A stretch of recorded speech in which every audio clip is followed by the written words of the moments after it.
ভগবান শ্রীকৃষ্ণ এই গীতা মাহাত্ম বর্ণনা করিয়াছিলেন। যে ব্যক্তি গীতা পাঠ করতে শ্রীকৃষ্ণ বক্তায় পুরাতন গীতা মাহাত্ম পাঠ করেন তিনি যথেষ্ট ফল লাভ করিয়া থাকেন।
আমি গীতা পাঠ আপনাদের শ্রদ্ধা সহকারে শতকোটি প্রণাম করি, প্রেমানন্দে বলুন হরি হরি।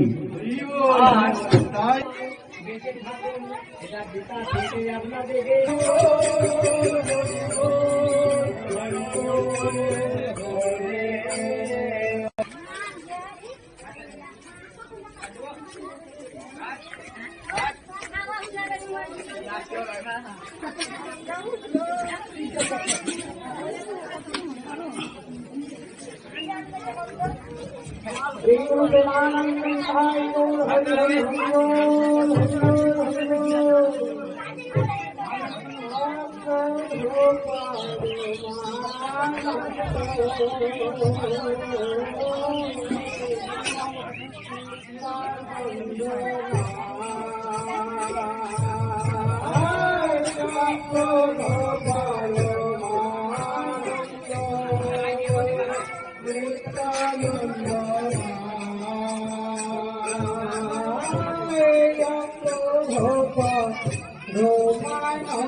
সবাই চলে আসবে সন্ধ্যায় আর এখন খাওয়া দাওয়া করো না চলো না এটা তো খেতে হয় অন্য ব্যাগ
সবাই নিজের নিজের আসনে বসে পড়ুন।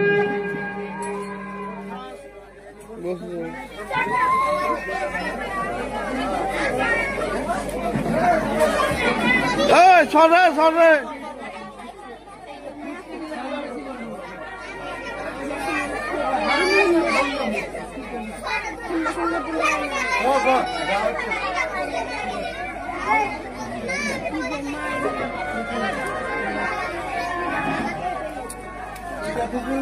মাসিমা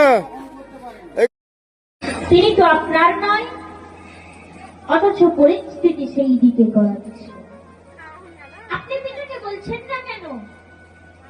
দ্রৌপদী বলে, আমার পিতা আমাকে যেভাবে ভালোবাসে এমন পিতার বিরুদ্ধে গিয়ে আমি পিতাকে দুঃখ দিতে পারি না।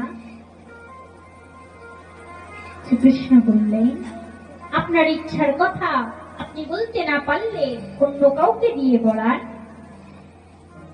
দ্রৌপদী মনে মনে ভাবছে, শ্রীকৃষ্ণ যা বলে, গুরু যেমন শিষ্যকে উপদেশ দিয়ে থাকে ঠিক সেই রকম। দ্রৌপদী কৃষ্ণকে বলে, আমার ইচ্ছার কথা আমার পিতাকে বলার সাহস কারণ নেই, আমার ইচ্ছাকে পিতা মানবেন কেন? কৃষ্ণ বলে, আপনার ইচ্ছার কথা আপনার পিতা মানবেন কেন, আপনার পিতা শুনবেন কেন? এই প্রশ্নের উত্তর আপনি জানেন। আসলে আপনি বুঝে উঠতে পারছেন না। আপনার পিতা আপনাকে যেভাবে ভালোবাসে, এজন্যই আপনার ইচ্ছাকে অবশ্যই পূরণ করাবে। দ্রৌপদী বলে, আপনার কথা যদি সত্য হয়, তাহলে আমার ইচ্ছাকে যিনি আমার পিতাকে জানাবেন এবং আমার ইচ্ছাকে পূরণ করাবেন, তিনি আমার জীবনে আমার প্রিয় সখা হবে। অতঃপর শ্রীকৃষ্ণ একান্তে দ্রৌপদী রাজার কাছে জানতে চাইলেন, দ্রৌপদীর বিবাহ কলিঙ্গ রাজার সঙ্গে কেন? দ্রৌপদী রাজা বললেন, দ্বারকাধীশ, কারণ তো রয়েছে। কলিঙ্গ রাজার সঙ্গে কন্যার বিবাহ হলে কলিঙ্গ আর পাঞ্চাল মিলে এক মহারাজ্য হবে। কৃষ্ণ বলে, আপনি কি এটা ভেবে দেখেছেন? কলিঙ্গ রাজকে পক্ষে আনার জন্য আপনি কন্যার ভাবনায় আঘাত আনছেন? আপনি কি ভুলে গেছেন দ্রৌপদী কোথা থেকে এসেছে? আপনি পুত্র লাভ কেন করেছেন? দ্রোণাচার্যকে বধের জন্য আপনি পুত্র লাভ করেছেন। বিধাতা আপনাকে পথ দেখিয়েছেন, আপনি অন্য পথে চলে যাচ্ছেন। আপনি স্মরণ করুন, গঙ্গার তীরে ব্রাহ্মণ জাজের দ্বারা যজ্ঞ করে পুত্র ধৃষ্টদ্যুম্ন এবং কন্যা দ্রৌপদীকে লাভ করেছেন। আপনি যজ্ঞের কাছে প্রার্থনা করেছিলেন, আমাকে এক কন্যা দিন যে অর্জুনকে জয়লাভ করতে পারেন। দ্রৌপদী রাজা বলেন, দ্বারকাধীশ, তাহলে এই বিবাহের কি হবে? শ্রীকৃষ্ণ বললেন, এই বিবাহ বন্ধ করে দিন। দ্রৌপদী রাজা শ্রীকৃষ্ণের কথা শুনে তিনি বুঝতে পারলেন তিনি নিজের সাত স্বপ্ন ইচ্ছার বিরুদ্ধে যাচ্ছিলেন। তাই কৃষ্ণের পরামর্শ তিনি গ্রহণ করলেন। তার কন্যার বিবাহ স্বয়ংবর সভায় প্রতিযোগিতার মধ্য দিয়ে হবে তিনি ঘোষণা করলেন। দ্রৌপদী রাজা ভাবছেন, দ্বারকাধীশ আমার রাজসভায় এসে আমাকে পথ দেখাচ্ছে, যা আমার ভাবনাই নেই। এ যেন শ্রীহরির কৃপা, আমার সৌভাগ্য। শ্রীহরি যেন দ্বারকাধীশ শ্রীকৃষ্ণকে দূত করে পাঠিয়ে দিয়েছে আমার উপকার করতে। দ্রৌপদী রাজা ভাবছেন, হে হরি, তোমায় আমি কেমন এই চরণ বন্দনা করি, তোমায় আমি কি দিয়ে পূজা করি। পুজিব হরি হরি হে চরণ তোমার কি দিয়ে পুজিব হরি হরি হে চরণ তোমার প্রেম ফুলে বুঝলে নাকি, প্রেম ফুলে বুঝলে নাকি পূজা হয় তোমার হরি হে চরণ তোমার হরি হরি হে চরণ তোমার।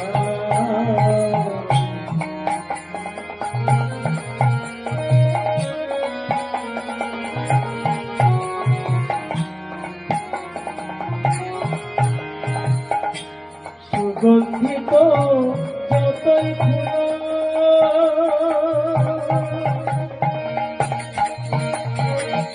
মল্লিকায়ার বিল্ল দল সুগন্ধিত যতই ফুল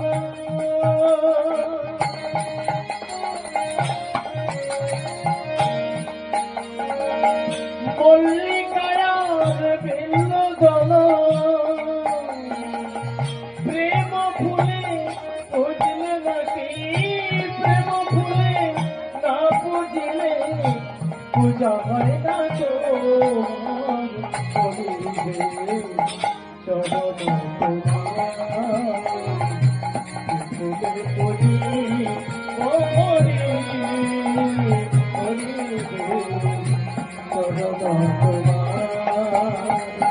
প্রেম ফুলে বুঝলে নাকি প্রেম ফুলে বুঝলে নাকি পূজা হয় না তো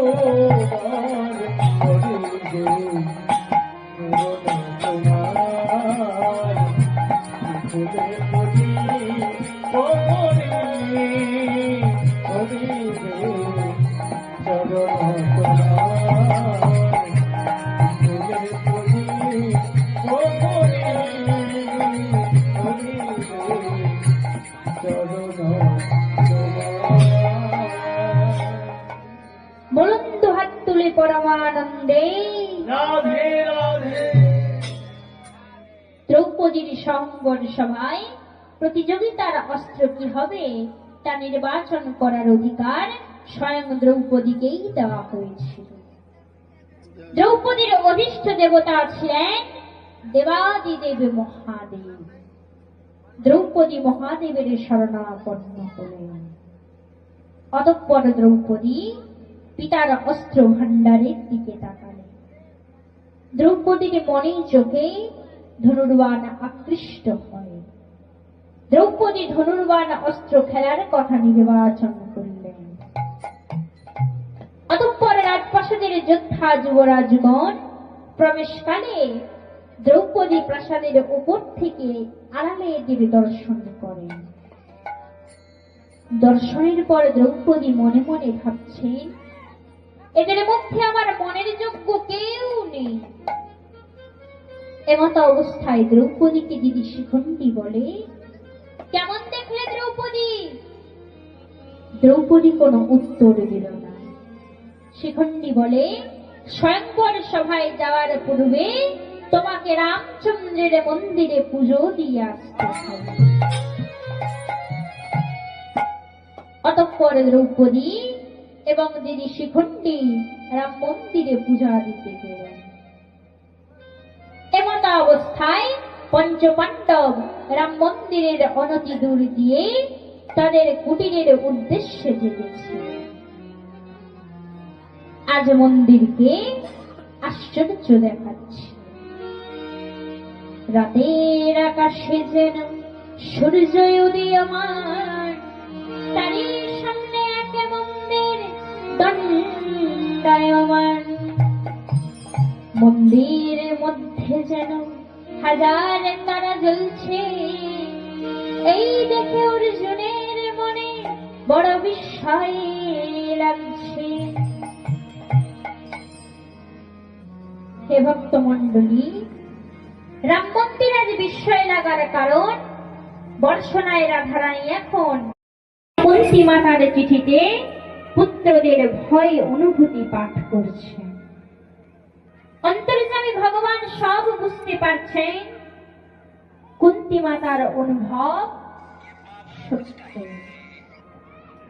ভগবান অন্তর্যামী, তিনি সব জানেন।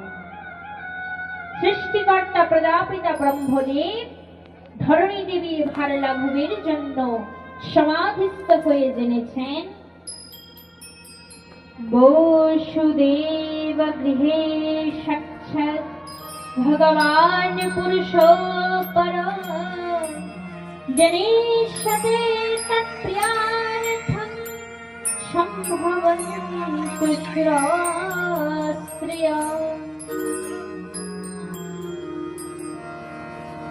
সমাধিস্থ ব্রহ্ম ব্রহ্মা শোনেন আকাশবাণী, যদুবংশে জন্ম নিবেন ভগবান অন্তর্যামী। পৃথিবীতে জন্মেন দেবাঙ্গনাগণ, শিরোধার্য দেবগণ শুনে ব্রহ্মার বচন।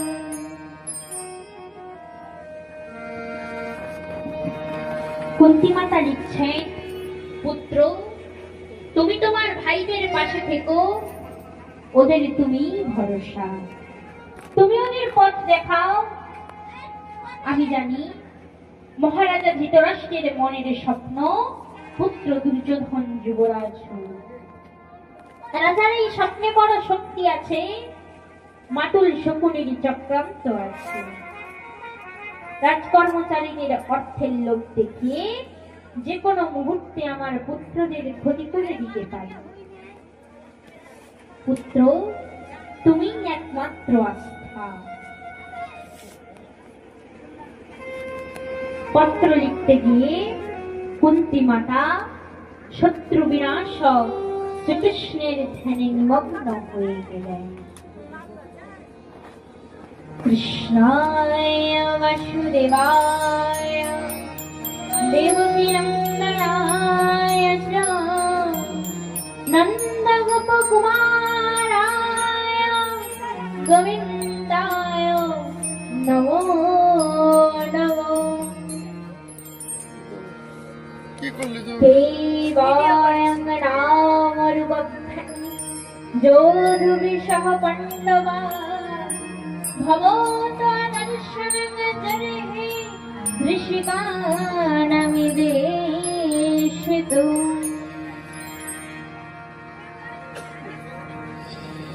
হে কৃষ্ণ বাসুদেব, হে দেবকী নন্দন, হে নন্দের দুলাল, তুমি যশোদার নয়ন। বায়ুহীন প্রাণে যেমন হয় শক্তিহীন, তুমি ছাড়া পাণ্ডবগণ হবে শক্তিবিহীন। এইভাবে কুন্তী মাতা শ্রীকৃষ্ণের ধ্যানে নিমগ্ন হয়ে গিয়েছিল। যুধিষ্ঠির যুবরাজ হওয়ার পর 1 বছরের মধ্যে প্রজাদের মনে ছাপ পড়ে। কারণ যুধিষ্ঠির ছিলেন ধৈর্যবান, সহিষ্ণু, দয়াবান, নম্রশীল, এক কথার ভালোবাসার প্রতি, ভালো লাগার মানুষ।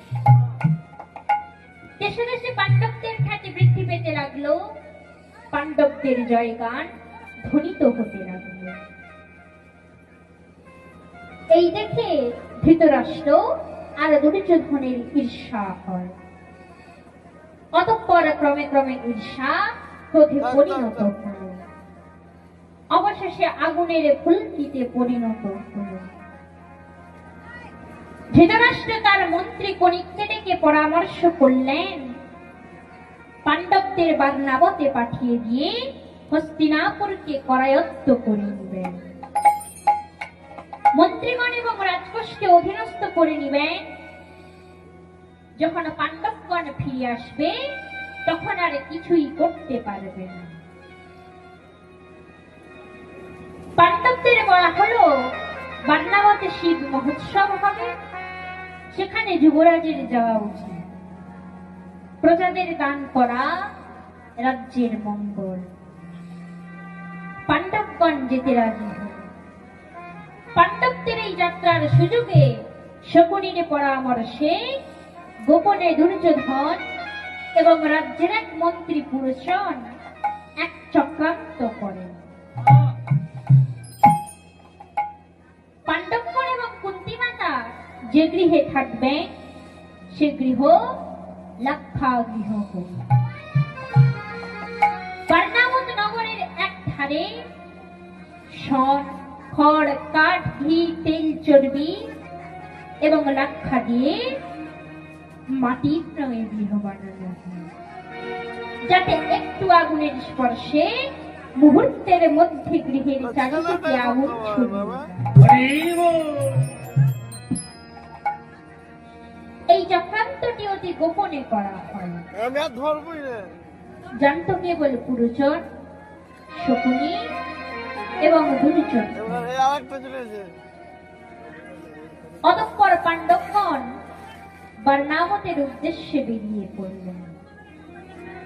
যাওয়ার সময় মরবে না, মরবে তার সব অভিবাদনের শেষকালে দেখেন তো কেন মহামতি বিদুর বহু ভাষাবিদ সাংকেতিক ভাষায় বলে,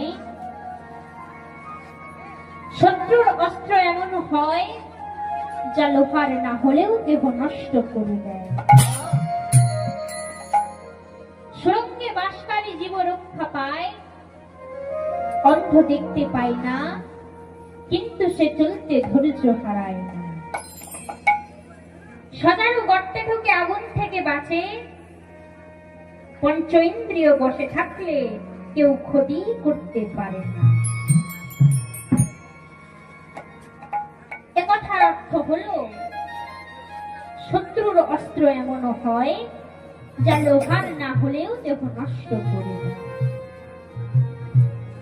অর্থাৎ এমন গৃহ যা সামান্য আগুনে পুড়ে যাবে।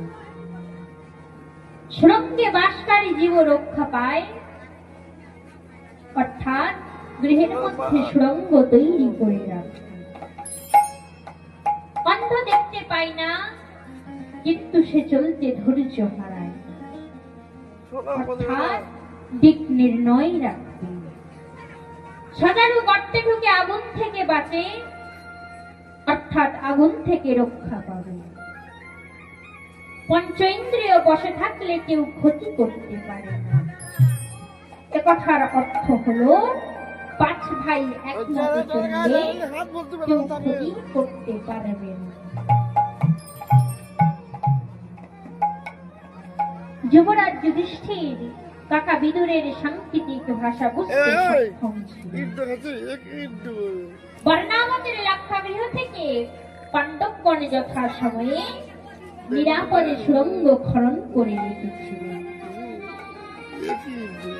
দুর্যোধনের চক্রান্তে লাক্ষাগৃহ পুড়েছিল, কিন্তু পাণ্ডবগণ পুড়ে মরেননি।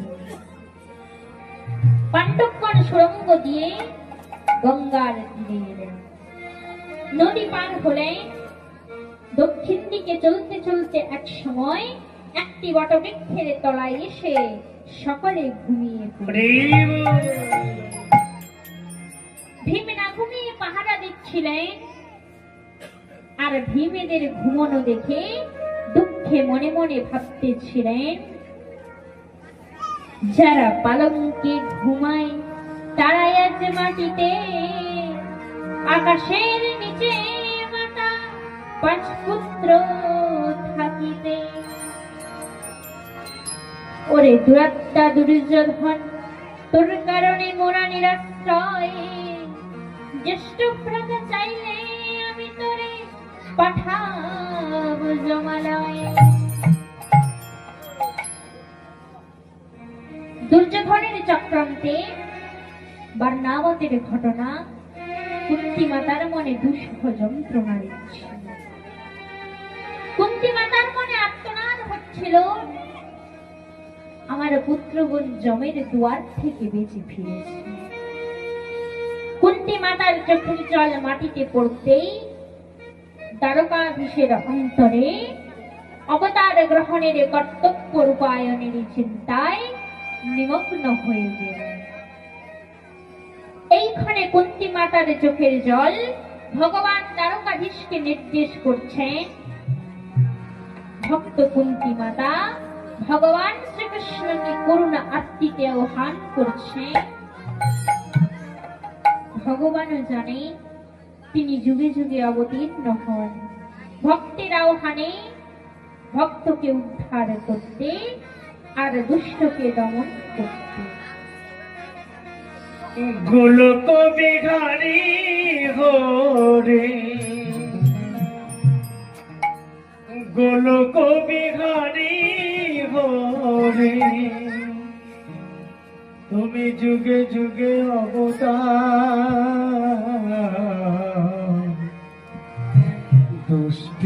দমন করো, ভক্তের করো পার। সৃষ্টির দমন করো, ভক্তের করো পার। কলঙ্ক বিহারী হরি, কলঙ্ক বিহারী হরি, তুমি যুগে যুগে অবতার। দুষ্টির দমন করো, ভক্তের করো পার। দুষ্টির দমন করো, ভক্তের করো পার।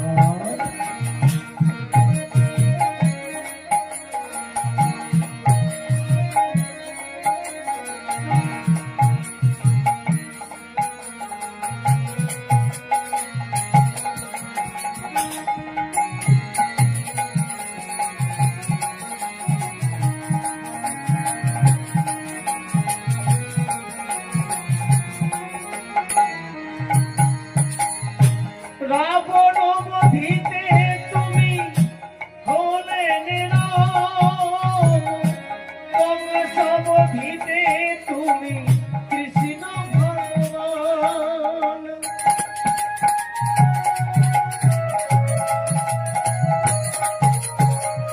রাবণ বধিতে তুমি হলে নীরব, কংস বধিতে তুমি কৃষ্ণ ভগবান। তুমি তুমি শুধু, তুমি তুমি শুধু ভিন্ন রূপে বারংবার। দুষ্টের দমন করো, ভক্তের করো পার। দুষ্টের দমন করো, ভক্তের করো পার।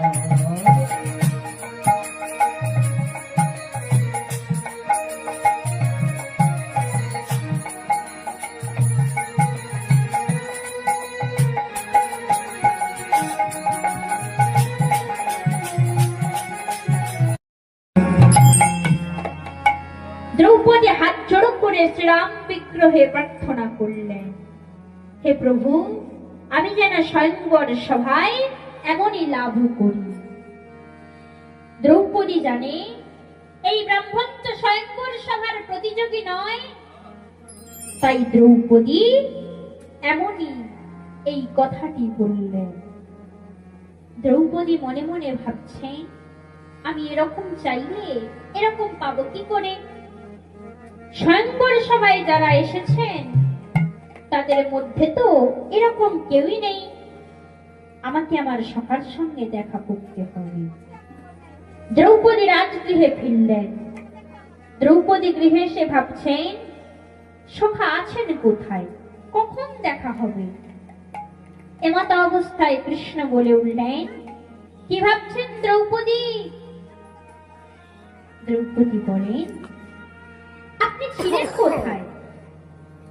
কৃষ্ণ বলেন, আপনি আমায় স্মরণ করতেই তো এলাম, আমার আশাটা কি ভুল হয়েছে? দ্রৌপদী বলে, না না, হঠাৎ। দ্রৌপদী এখন কৃষ্ণের প্রকট হওয়াকে নিয়ে ভাবছেন। কৃষ্ণকে স্মরণ করা মাত্রই কৃষ্ণ হাজির হয়ে গেল। কৃষ্ণ ছিলেন কোথায়, এলেন কেমনে? কেমন যেন ভুতুড়ে ভুতুড়ে মনে হচ্ছে। আমার সামনের দিকে ফাঁকা ছিল, এখনো ফাঁকা, কেউই নেই।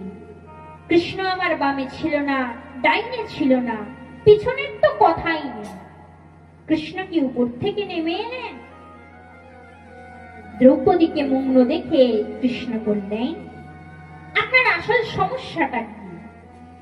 দ্রৌপদী বলে, স্বয়ংবর সভায় আগত যোদ্ধাগণ কেউ আমার মনের মতো নয়, তবু আমাকে এদের মধ্য থেকে নির্বাচন করতে হবে।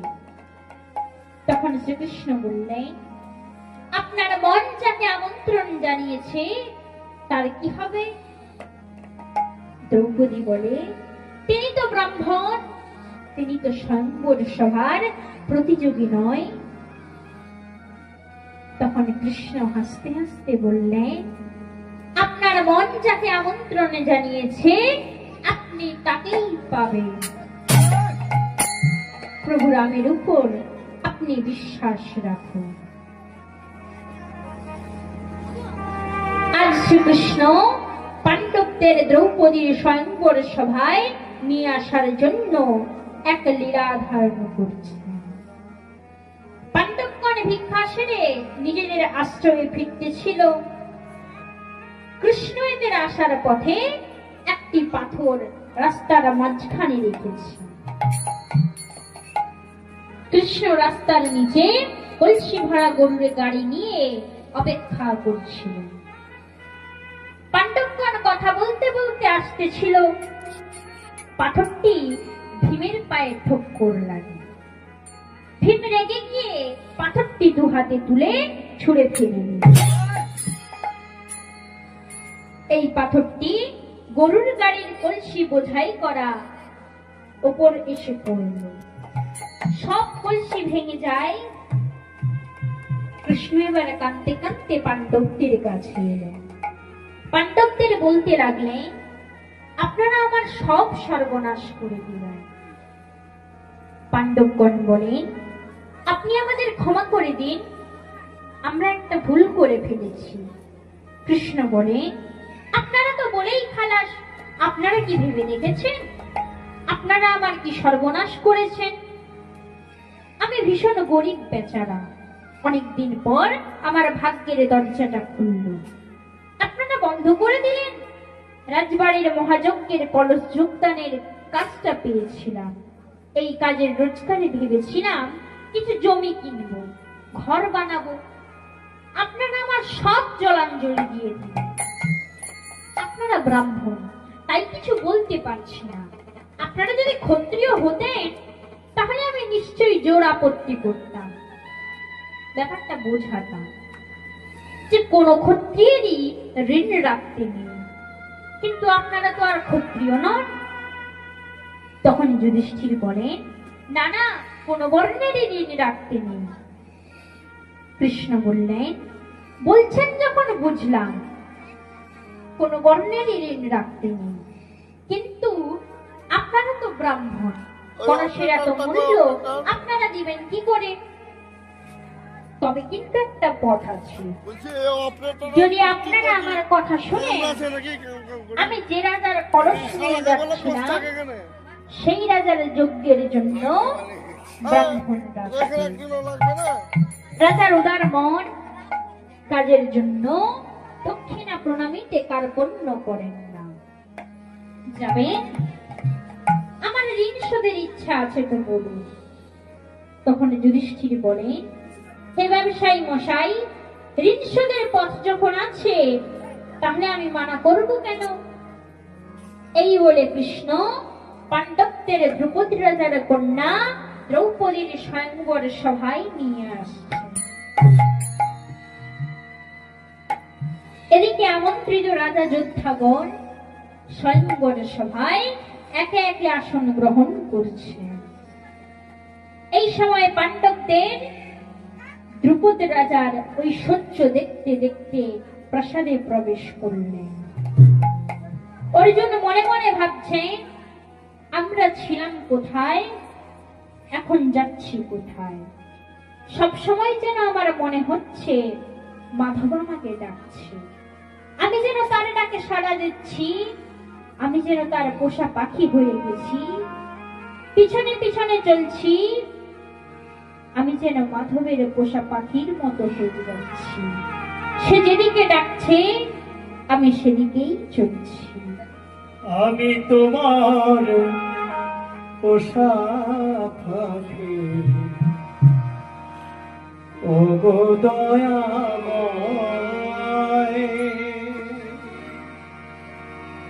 আমি তোমার পোষা পাখি, ও গো দয়াময়, তুমি যেমন চালাও তেমনি চলি, যেমন চালাও তেমনি চলি, ও গো কৃপাময়, আমি তোমার পোষা